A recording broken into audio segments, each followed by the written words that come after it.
Hey guys, this is Dave with Audio In, and I have here the new Dunu Titan S2. Of course, this is the follow-up to the original Titan S, which was released a couple of years ago, and at the time became a pretty well-regarded IEM for under $100, and rightly so in my opinion, because up until the release of the Titan S, the original Aria was regarded as kind of the king of IEMs under $100 for quite some time. So not only does the Titan S2 have a lot to prove in terms of it being the successor to a very well-regarded IEM, it also has a ton of new competition, including the Aria 2, Delci, EA500, Dolce, and more. So as usual, we'll go over what's included in the box. We'll talk about the specifications and design, and then we'll try and determine whether the Titan S2 is a worthy successor, and also if it can compete in today's market.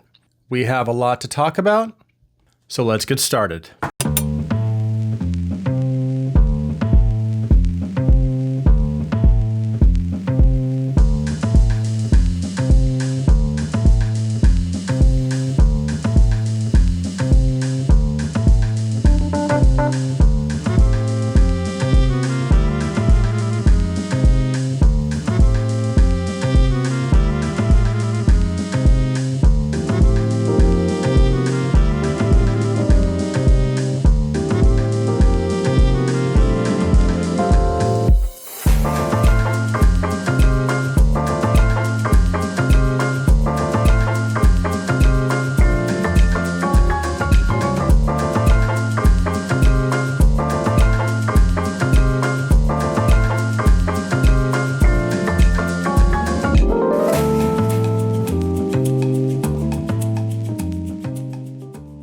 Okay, so as you can see, Dunu absolutely went over the top in terms of accessories. As a matter of fact, I don't think I've ever seen accessories of this quality or quantity ever included with IEMs under $100. Maybe the Aria 2, I don't know, but this is impressive in any case.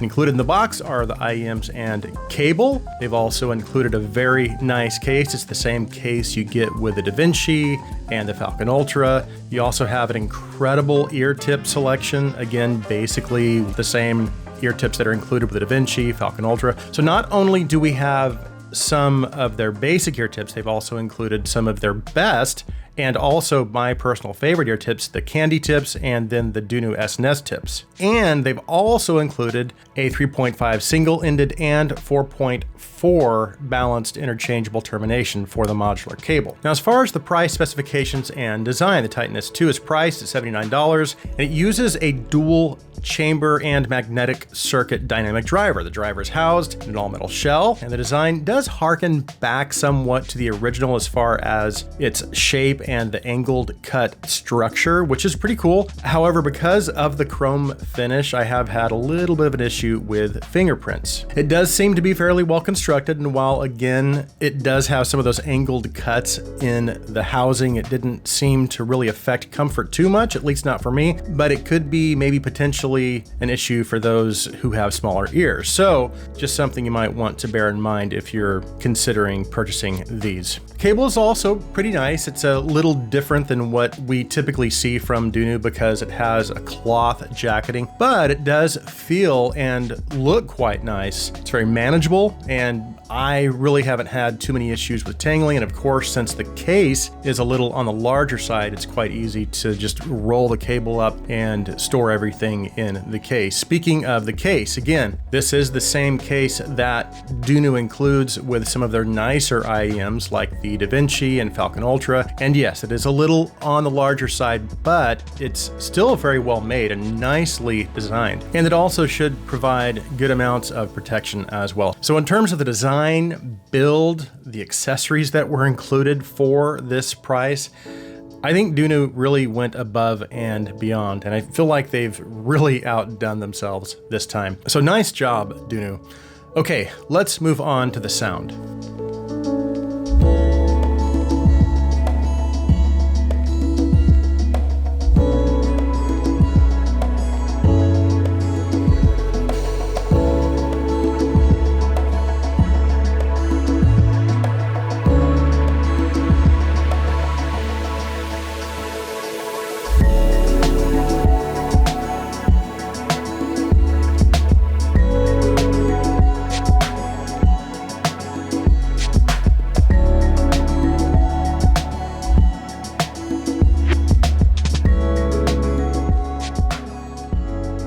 So the general tonality or presentation of the Titan S2 is what I would consider to be kind of a classic V shape. So we have the elevated bass, upper mids, and treble with some recess in the lower mid range. And what that translates into is a little more of a fun, engaging, or energetic presentation. However, I do think this is a well done or tastefully done V shape. And it's quite balanced as well, as I'm really not picking up on any overly dominant areas within the tuning. Everything seems to be split pretty evenly between the top half and the bottom half of the tuning. And while it does have a small amount of extra vocal energy, I don't think I would consider it to be a vocal forward presentation. And I still think the upper mids are tamed enough to keep everything in balance. But let's go ahead and break the sound down a little more, starting with the bass. So in terms of the bass quantity, even though this does have that V-shaped tuning, they seem to take a slightly, I don't know if I would call it reserved, but maybe a more restrained or more tasteful, I guess, approach to it, because the bass energy seems to land somewhere right in the middle, almost exactly between neutral and bass head. So there is unquestionably a bass boost, but it doesn't dominate or overpower any other part of the tuning. Now, in terms of bass dynamics, it's very good. So kick drums have really nice impact and slam, but also stay nice and tight. So nothing sounds mushy or uncontrolled. And speaking of control, as you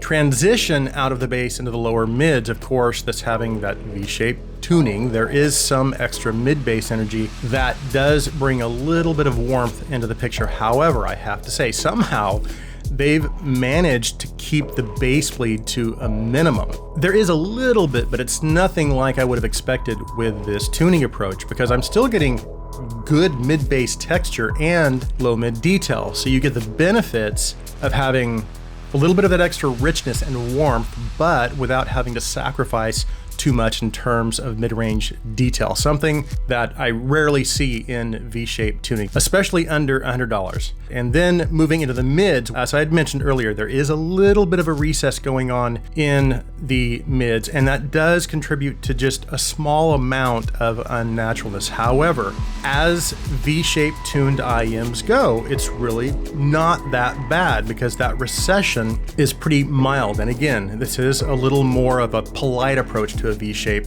tuning. So I think they did a very good job of maintaining most of the Titan S2's naturalness. It's not perfect, but it's very good. And then as you move into the upper mids, we do start to hear a little more energy in vocals and instruments.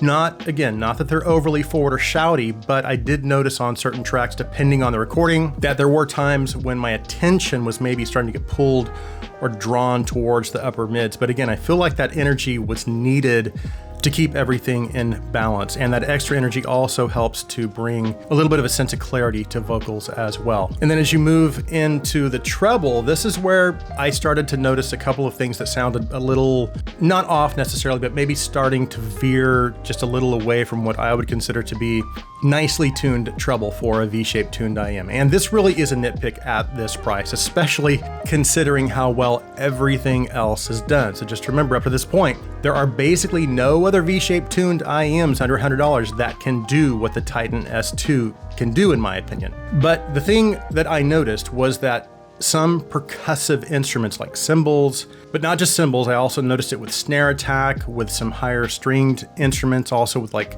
the stick attack on toms. And what I noticed was that they were just a little too forward. There was a little extra energy. Not that it made me want to turn the volume down or anything, but it was something I noticed, and I could see that potentially becoming maybe to the point of becoming fatiguing for some listeners. And I also felt like it was maybe contributing to the Titan S2 sounding just a little unnatural, again, in that area of its tuning. Now, the upper treble is quite nice because, well, it actually has some, and it really makes for a nice, airy and shimmery treble presentation. And it also helps to give a little bit of a sense of detail and definition in the top end. And speaking of detail, the technical performance of the Titan S2 is very good for under $100. And I would say it lands just above the EA500, and Delsey, even the Aria 2. And I don't know if I would say it's as good as the Planar or F1 Pro, but it's extremely close. And that's saying something, especially considering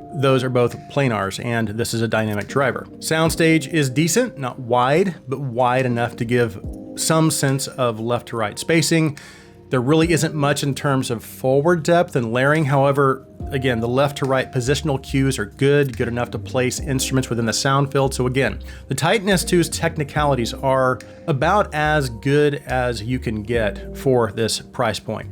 Now, as for comparison, so up to this point, my 4 favorite IEMs have been the Delsey, the EA500, Aria 2, and then the recently released Explorer. The Delsey and Explorer being my 2 favorites, and each of those sets have their own unique attributes that I find appealing, but the common denominator between these 2 is that they are for the most part natural sounding, the Delsey being the more natural of the 2. So the technical performance and detail levels are not going to be on the same level as the F1 Pro and Planar, but they are going to be at least on par with the Delsey, Explorer, EA500, and it's probably more detailed than the EA500 and the Aria 2 as well. So its technical performance is extremely competitive for this price point, but for me, tuning is a little more important. And for me personally, I'm still finding myself gravitating towards the Delsey. But I will say the Titan S2 is definitely giving the Explorer and EA500 a run for their money. And I will tell you right now, I'm finding myself reaching for the Titan S2 a little more frequently than the EA500 because I think it does a V-shaped signature just a little better. Not just